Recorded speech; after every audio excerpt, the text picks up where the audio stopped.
on what's been going down with the Angels getting rid of their entire team potentially. So this could be complicated for some. I'll read a series of tweets to try and inform people what's going on here. So Jeff Passan first breaking the news that the Angels placed Lucas Giolito, reliever Matt Moore, who's having a great year, Reynaldo Lopez, who has great stuff, Hunter Renfroe, Randal Grichuk, on waivers. And there's a couple others actually since, Dominic Leone for them and Tyler Anderson, who still has 2 years left. No one's picking that up. Huge potential playoff implications. All can be claimed by teams for free on Thursday. Well, not for free. You have to pay the rest of the contract, but you do not have to give up shit. Here's Ari Meroff, who says someone should tell the Angels that today is the NFL's cut-down day, not MLB's cut-down day.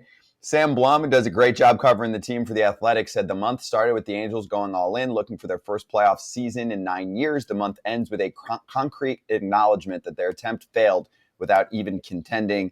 A couple more that I think will be helpful here.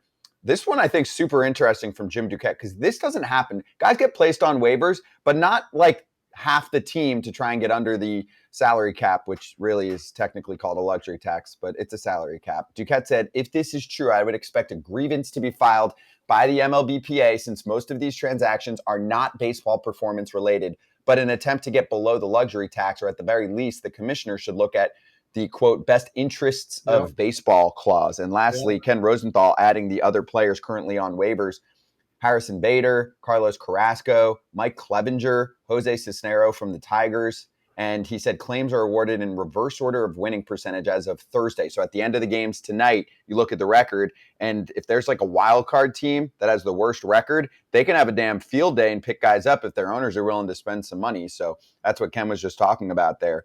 Holy shit, we might have another trade deadline over the next 24 hours. This is what we tried to avoid. This is what teams or the players were trying to avoid when they did the new CBA and only had one trade deadline, because they didn't want this. They wanted players, once they got to July 31st or August 1st, whenever the trade deadline is, and be like, okay, I'm locked into this team for the rest of the year. But, dude, the Angels they might start a new trend, and there has to be something done about this, because you can't just be like, okay, we tried, now we're giving up. And by the way, whoever wants these guys can have them.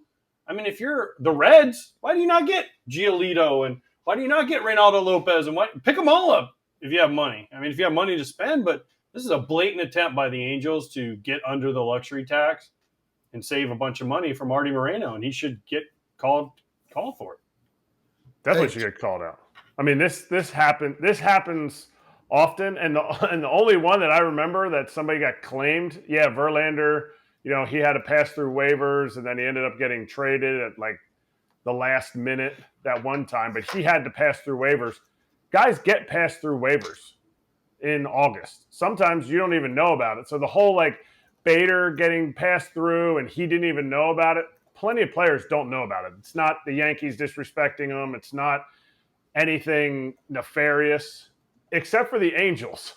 Because if you add it up, the guys that they're going to hopefully, in their mind, get rid of, we'll drop them below the luxury tax. And I don't know how much that is going to, like, you know, is there a penalty for going over it during the season? And then if you're back under it at the end of the season, I don't know how that plays out, but there'll be a grievance. But then they're going to end up, well, no, we just wanted more innings for some of our younger guys. And so we did nothing wrong, and then MLB will be like, oh, yeah, you're right. We're the governing body. There won't be anything wrong. No, the Angels are going to get under the luxury tax because enough of these guys are going to get picked up. Some of these guys are effective players, Todd Father. Scott, say the Red Sox can be the first wild card like contender to pick. Can they take every single person, or they get one and then it goes back around again? It's a good question. I believe they can take everyone. They can take as many as they want to clear roster spots for. I believe they can claim all of those dudes as long as they cut players that are on their 40-man. Wow. So this goes back to a month ago when we talked about trading Ohtani. I was a big advocate of saying trade him. You're going to get the biggest trade pieces back. They just made some of the biggest mistakes out. The Angels, I feel bad. You know who I feel bad for is Mike Trout, man. He's been doing this. This has been going on for years now. He's a guy that he needs to get out of there. He needs to go. And, you know, if I'm him, if they don't get a monster haul back in this offseason, it's time to start making waves I mean, I would cause a problem. Be like, hey, listen, I don't want to be here anymore. Figure it out to get me out of here, and that's it. And I know his contract is humongous. I know it's going to be hard to do, but I would want to be out of there as soon as possible. We had that conversation yesterday, right? We Remember did. I said, go to him, go to Artie Moreno quietly after the season and just say, Yeah. dude, I want out. And see what he says. Well, and my thing is, and Todd, be like, I can help you for the next 10 years. Yeah, Todd is. You're friends with Trout for years.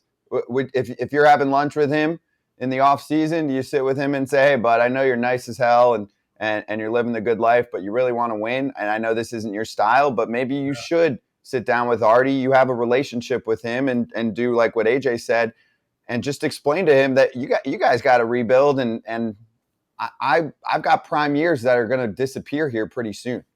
Yeah, he's got, I don't know how many years he has on the contract, but it's a lot. So it's something where, it's not fun to play for a losing team. It's not fun at all. I've been on a couple. I know you guys have been on a bunch of them. It's boring. All you want to do is you can't wait till football comes around, and that's terrible to think about. You got a job to do, and it's something where, he's got to take the bull by the horns and explain to him, hey, Art, man, listen, you screwed up. Enough's enough. I want out. Let's figure this out. And let's be cordial about this whole thing. And let's fix this because you messed up and it's time for me to go. Apparently, Harrison Bader found out he was on waivers from watching TV, and he was asking the dudes, like, what's waivers? And they're probably like, dude, you might be gone. I mean, he hasn't been hitting the ball well, but he's actually a guy that's not on big money. Like Giolito, you pick him up, and this is where it gets interesting with the Reds, for example, because the Reds desperately need pitching. Their starting pitching is ranked at the bottom of the league. Lodolo's probably not coming back. Hunter Green hasn't looked good yet. I mean, they are like gasping for air, and it's a team that obviously didn't do anything at the deadline. And I still think that they're a team that can make the playoffs, even though their percentage has gone down quite a bit. Giolito, he hasn't been good with the Angels. His ERA is near 7 in his 6 starts, but he also cost $1.7 million. So the conversation, nothing, I know it's nothing, That's nothing. but I'm saying the GM has to go to the owner. And True, I know there's a group of guys. What's his name? Castellini. Yeah. They didn't spend anything at the deadline. $1.7 million. That's nothing for these dude, people. you're preaching to the choir. I know. But like Ronaldo Lopez looked great in their bullpen for multiple innings. Hell yes. I mean, he looked great in a lot of it. Yeah. I mean, Giolito's a good pitcher.